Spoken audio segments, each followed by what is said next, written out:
Today we're talking about perimenopausal fatigue and how to actually fix it. If you feel like no matter how much sleep you get, you're still exhausted, you're not alone. Myself included. I've just come off 36 hours of working and I'm exhausted. But let's get into this video. I guarantee that you'll think differently about how you approach energy in menopause, because these are things that most doctors don't talk about, but these can really be game changers. And by the way, if you're new here, I'm Dr. Tosin Odunsi, and I'm a board-certified OBGYN. I help women feel empowered when they go see their healthcare professionals and also take control over their bodies. Okay, so let's dive into my top 5 tips for combating fatigue. Tip number 1 is to stop eating before bed. I struggle with this because I like a little snacky snack before I go to sleep.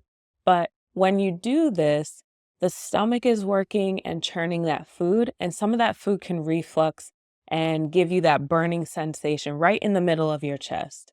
So if you spread out your eating, if you eat your last meal or your snack 2 or 3 hours before you go to sleep, you'll probably not feel this and it'll help you. Tip number 2 is that magnesium could be your friend. I take magnesium myself and it's part of my nighttime routine. It helps to relax me and it helps me get a good night's sleep. So try magnesium if you haven't before. People often ask me, what type of magnesium do I take? This is it. It's magnesium glycinate and the brand is Pure Encapsulations, and this is the only one that I get.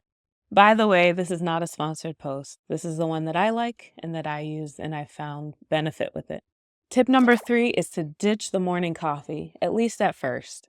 Unpopular opinion, but you really shouldn't start your day with a cup of coffee. Instead, I always recommend to start your day off with a large cup of water. This is going to help to hydrate you since you've been in a fasting state the whole evening and the whole night. And it also helps stabilize your cortisol level, which helps to reduce stress. So then in the long run, you're getting better sleep. And then tip number 4 is don't avoid heavy lifting. Lifting weights has been shown to not only help with bone health, but it helps you get tired sooner.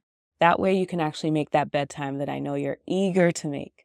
You have to think of your energy level as a battery level. So in order to get a good night's rest, you want to get to the point where that energy level is low and you're able to initiate sleep. And tip number 5, come a little closer, is to train your circadian rhythm just like you train a toddler to have a bedtime.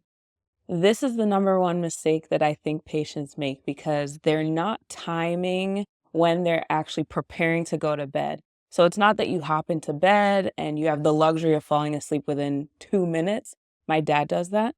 But you want to start working backwards. So about 2 or 3 hours before you want to do lights out, I want you to set an alarm that tells you to wind down and shut down. I've found this very useful in my own life because my brain now associates those activities and that routine with, all right, it's time to go to bed. You can shut down and you can wait till tomorrow to address those things that have been whirling in my head all day. So start having a routine, start having a bedtime, and work backwards from there. And you will notice that your sleep has improved. So there you have it. Those are the 5 tips that I use myself that you may find will help improve your energy levels and decrease that fatigue. If this topic was interesting to you and you want to engage, leave a comment below. Also, make sure to subscribe to my channel. And if there's another topic you want me to talk about later, then let me know about it. I'll see you in the next one. Bye.